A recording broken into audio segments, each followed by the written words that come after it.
আসসালামু আলাইকুম everyone, welcome back to my channel. কেমন আছেন সবাই? আশা করব সবাই আল্লাহর অশেষ রহমতে অনেক অনেক ভালো আছেন। আমরাও আলহামদুলিল্লাহ ভালো আছি। নতুন আরেকটি আমাদের সবার ফ্যামিলির অনেকেই আছে, তাদের সাথে একটা সুন্দর মুহূর্ত আপনাদের সাথে শেয়ার করছি। অনেক দিন পরই এরকম ধরনের কোনো প্রোগ্রাম করা হলো। আসলে এটা ছিল ওয়ান ডিশ পার্টি।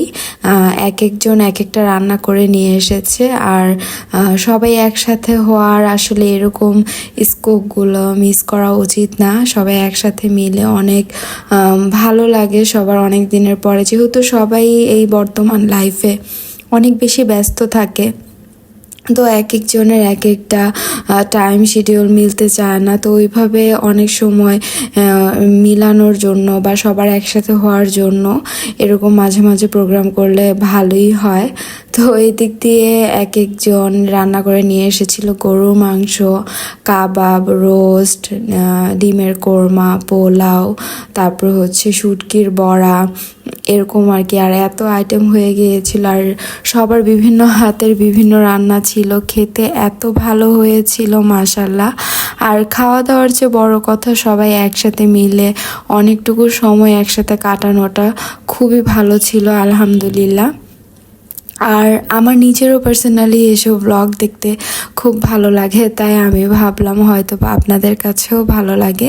আর এমনিতেও দেখেছি আমার এইসব গেট টুগেদার ব্লগগুলো আপনারা সবাই এনজয় করেন, তাই আপনাদের জন্য নিয়ে আসা। তো এদিক দিয়ে আমাদের একটা ছোট্ট সোনামণির জন্য আমি বেড়ে দিচ্ছিলাম ওকে। আমাদের প্রথম গেস্ট বসে পড়েছে। আসলে বাচ্চা মানুষ, ভালোই লাগে সবার একসাথে। সবারই তো এখন বাচ্চা কাচ্চা একসাথে হলে হই হুল্লোড়, সময়টুকু অনেক ভালো যায়।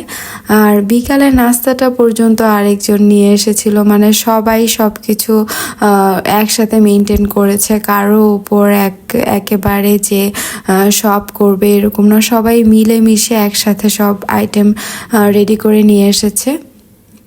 এই তো সবাই খেতে বসেছে, তারপরে আমরা খাবো, একে একে পর্যায়ক্রমে চলছে আর কি। তো ভিডিওর এই পর্যায়ে আমার আপু এবং ভাইয়াদের বলতে চাই, আমার ভিডিওর কোথাও কোনো অংশ যদি আপনাদের কাছে ভালো লেগে থাকে, আপনারা আমার চ্যানেলটির পাশেই থেকে যেতে পারেন। আর ভিডিওটি যদি একটু বেশি ভালো লেগে থাকে, লাইক এবং শেয়ার করতে ভুলবেন না। আপনাদের এইসব সাপোর্টগুলো আমাকে আমার গন্তব্যে পৌঁছে নিতে সাহায্য করবে আশা করব। তো এই তো লাস্টে একটু ডেজার্ট না হলে কি হয় বলেন। তো ডেজার্ট এদিক দিয়ে আমার ছোট আপু গরু মাংস রান্না করে নিয়ে এসেছিল, আবার সবার জন্য পায়েস রান্না করেও নিয়ে এসেছে। আমার আরেকটা আপু লাড্ডু, তারপর হচ্ছে চিকেন বান এরকম নিয়ে এসেছিল আর কি। তো যেহেতু খাবার দাবার শেষ, এখন একটু সবাই একটু ডেজার্ট মুখ করবে, মিষ্টি মুখ আর কি। আর এই লাড্ডুগুলো আমার এমনিতেও পার্সোনালি লাড্ডু অনেক বেশি পছন্দ। আর আপুর হাতের এই পায়েসটা সবসময় খুব মজা হয়, মিষ্টিটাও একদম পারফেক্ট ছিল। আর চাও সার্ভ, এটা আসলে পরে অনেক আড্ডা দিয়ে বিকেল হয়ে গিয়েছিল। বিকেলবেলা এখন সবার চা খাওয়ার পালা, চায়ের সাথে নাস্তা তো ছিলই। তো আমার ছোটোখাটো ব্লগগুলো আপনাদের কাছে কেমন লাগে আমাকে কিন্তু অবশ্যই জানাবেন। এদিক দিয়ে তৃষা চা সার্ভ করে দিচ্ছিল আর কি, তো আমরা মজা করতেছিলাম, ফান করতেছিলাম। আর এদিক দিয়ে টুনটুনি দুষ্টুমি, সে একটু জ্বালাচ্ছিল, যাই হোক অবশ্য হচ্ছে এখন মোটামুটি সর্বকনিষ্ঠ বলা যায়। সে এর জন্য সারাক্ষণ ভাবে থাকে, তার মুড থাকলে সে জ্বালায় না, তার মুড না থাকলে সে জ্বালায়, এরকম আর কি অবস্থা। যাই হোক, ওকে এখন একটু জ্বালানোর জন্য সবাই একটু ওকে শান্ত করার জন্য চেষ্টা করছিল আর কি। ওর আম্মু সামনে থেকে চলে গেলেই তার জ্বালানো আবার শুরু হয়ে যায়। এই ব্যান্ডটা সে মাথায় রাখবেই না, আর আমার আপু তাকে মাথায় এটা পরেই রাখতে হবে।